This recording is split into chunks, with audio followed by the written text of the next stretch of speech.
La cité frontalière de Kassindi vient d'enregistrer son premier cas positif au Covid-19. Le gouverneur de province, Carlin Nzanzuka Sivita, qui confirme la nouvelle, parle d'un chauffeur qui a contracté la maladie en Tanzanie. La cité de Kassindi ne sera pas cependant isolée du reste de la province, indique l'autorité provinciale qui appelle au même moment la population à observer les mesures barrières. La journée internationale du travail, c'est ce 1er mai. À l'occasion, l'Église réitère son engagement dans l'initiation des jeunes aux petits métiers pour assurer leur autonomie. À cet effet, nous vous ferons visiter le centre Saint-Joseph situé au quartier Congo-Yassika, parrainé par la congrégation des Pères Componiens. Le gouverneur Carlin Nzanzuka Sivita confirme qu'un cas positif au Covid-19 a été répertorié au poste frontière de Kassindi. Cette autorité provinciale indique que le patient, qui est un chauffeur, a contracté la maladie en Tanzanie. Ce dernier est sous traitement et rassure que son état n'est pas à craindre. Quant au cas contact, le gouverneur informe qu'ils sont déjà mis en quarantaine. Les cas qui avaient été suspectés au niveau de notre frontière à Kassindi, qui avait été mis à quarantaine le 23 et qui avait été amené à Beni le 27, a été confirmé comme positif au niveau de notre province. Encore une fois, au-delà de notre espoir, nous avons un cas au niveau de la province du Nord Kivu. Ce cas est pris à charge depuis 4 jours au niveau de Beni. Et nous avons immédiatement isolé les personnes contacts. 20 personnes sont identifiées et sont mises à quarantaine au niveau de Kassindi. Nous voudrions encore une fois appeler la population de Beni pour la prudence, pour la vigilance. Nous voudrions encourager toute la population du Nord Kivu à continuer à observer les règles barrières parce que, je l'ai toujours dit, nous avions gagné juste une bataille, mais la guerre contre Covid est encore longue. Nous voudrions encore une fois solliciter la mobilisation de la population du Nord Kivu. Nous avions isolé pour la première fois les 3 grandes villes et les territoires. C'est pourquoi je voudrais rassurer la population de Beni. Nous n'allons pas isoler la population de Beni, parce que les gens pourraient nous poser cette question. Pourquoi vous n'isolez pas la population de Beni? C'est quand c'est un chauffeur congolais qui était parti de la République démocratique du Congo pour la Tanzanie. Vous savez que tout le pays a fermé les frontières pour le trafic de personnes, mais non pas pour le trafic de biens. Et donc, les marchandises sont en train de voyager dans tout le pays et les risques restent à ce niveau-là. C'est pourquoi, avec la collaboration que nous avons avec la partie ougandaise, ces chauffeurs avaient été identifiés suspects au niveau de l'Ouganda. Les informations nous avaient été partagées. Aussitôt arrivés au Congo, nous l'avions mis à quarantaine. Mais néanmoins, il a eu quelques contacts avec quelques personnes, surtout ceux qui l'ont accueilli, service public. Et nous avons déjà mis tout le monde à quarantaine. Nous avons déjà prélevé des échantillons et ces échantillons sont envoyés à Kinshasa. Nous avons déjà reçu les premiers résultats pour ce compatriote qui est pris à charge, mais qui évolue bien. Il n'est pas symptomatique. Dieu aidant, il pourra aussi s'en sortir. Mais cela n'est pas une garantie pour nous tous. Ce cas de maladie déclaré à Kassindi est 6e jusqu'ici déclaré au Nord Kivu. Les 5 premiers cas ont été tous déclarés guéris. Journée mondiale du travail, l'Église est déjà engagée dans l'octroi de l'emploi aux jeunes désœuvreux et issus de familles pauvres.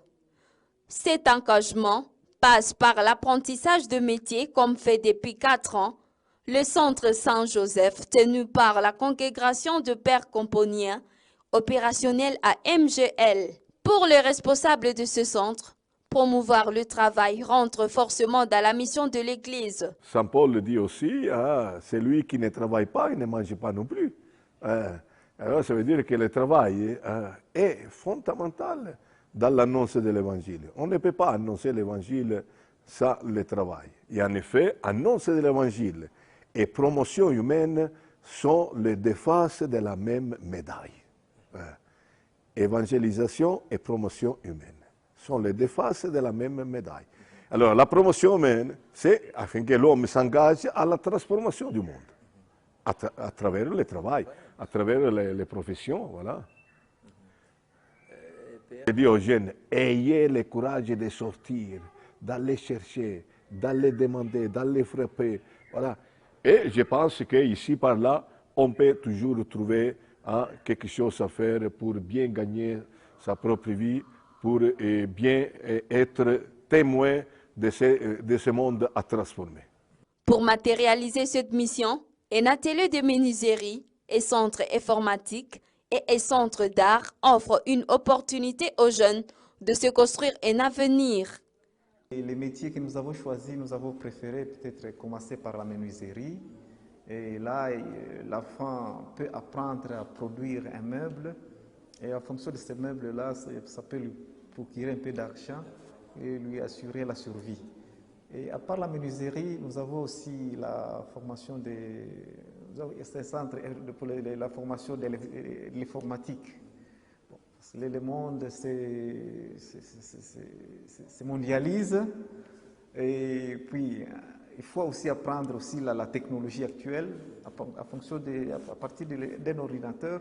Aussi on peut concevoir certaines choses, créer quelque chose dans la vie qui peut aussi vous aider à assurer votre survie. À part l'informatique, aussi l'art. Hein. Nous avons un centre où nous faisons une activité artistique. Donc à partir du centre ici, il y a un informateur qui peut aussi, à part les meubles, on peut aussi pratiquer aussi l'artistique sur ces meubles-là. Pour mettre en application les matières apprises, un jeune peint un tableau pour exposition. Nous avons commencé en 2018 pour finir en 2019. Nous sommes devenus excellents dans la fabrication des immeubles. Et si va la vie. Saint-Joseph est le patron de travailleurs. Cet atelier, portant son nom, reste ouvert à toute demande des jeunes voulant apprendre un métier.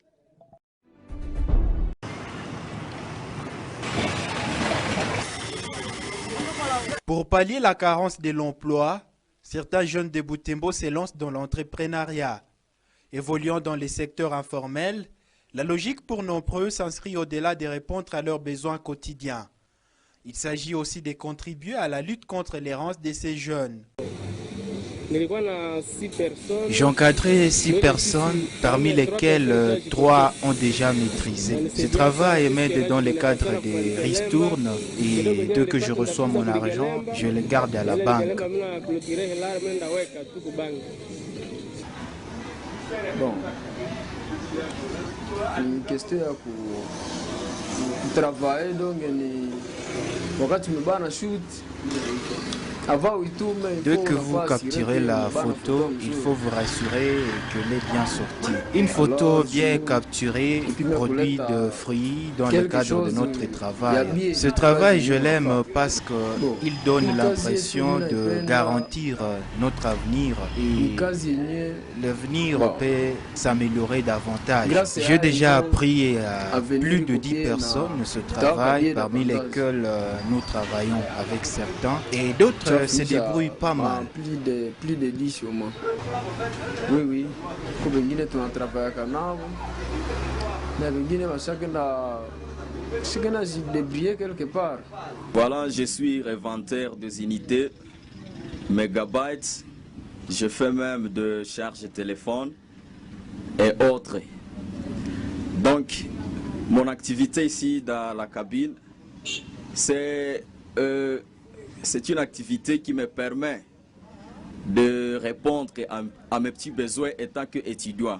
Premièrement, comme je l'ai dit, c'est pour répondre à mes petits besoins académiques, comme achat de syllabus et stylos. Quand même, je ne peux pas déranger les parents pour m'acheter les syllabus et d'autres petits besoins. Donc, je suis en train de lancer un message à tous les jeunes étudiants qui ne faut qu'attendre tout à leurs parents. Donc tous ces jeunes-là qui demandent tout des frais de syllabus, de stylo. Donc il faut qu'on vous donne tout. Je suis en train de lancer un message à tous ces jeunes d'entreprendre. Ce n'est pas tous les problèmes, ne fût-ce que quelque chose. Comme actuellement avec 5 $, vous pouvez entreprendre. Vous pouvez, avec les unités de 5 $, vous pouvez gagner même 1500 francs, quand même c'est beau. Ce travail m'a déjà aidé à pourvoir à la plupart de mes besoins. J'ai un beau téléphone et des bons habits. Ce qui m'attire plus dans ce travail, c'est que grâce à lui, je suis devenu un homme, parce que c'est le travail qui donne de la valeur à un homme. Je lance un appel à tous les jeunes de venir nous rejoindre.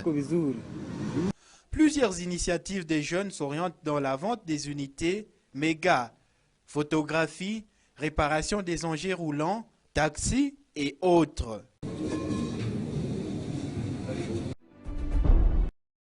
Il est 11 h ce vendredi 1er mai quand les jeunes du mouvement citoyen Lutte pour les changements, section de Butembo, ont débarqué à Kiambo, à l'entrée sud de Butembo.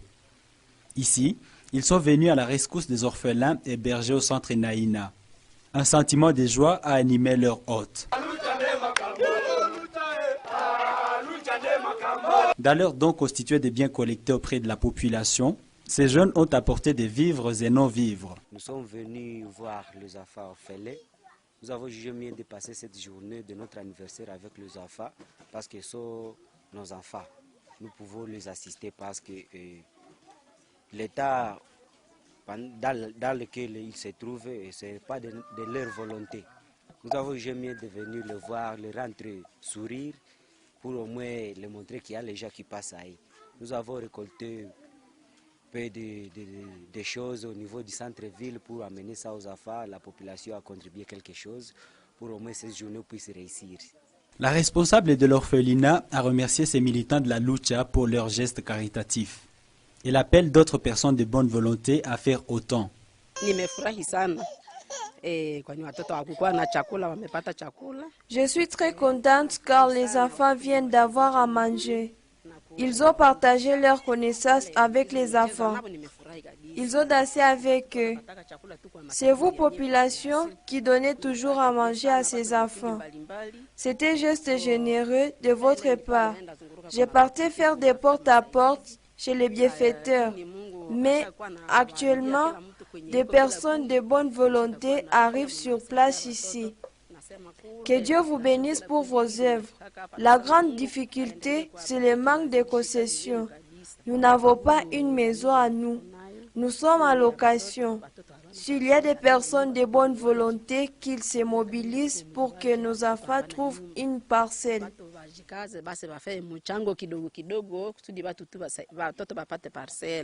Cette visite de la lucha s'inscrit dans le cadre de la compassion avec les enfants à détresse de Kiambo. Ce mouvement citoyen fête son 8e anniversaire de son existence à RDC, alors qu'à Butembo, il est opérationnel depuis 6 ans. Happy birthday to you. À ce jour, l'orphelinat Naïna, qui existe depuis plus de 20 ans, prend en charge une vingtaine d'enfants orphelins.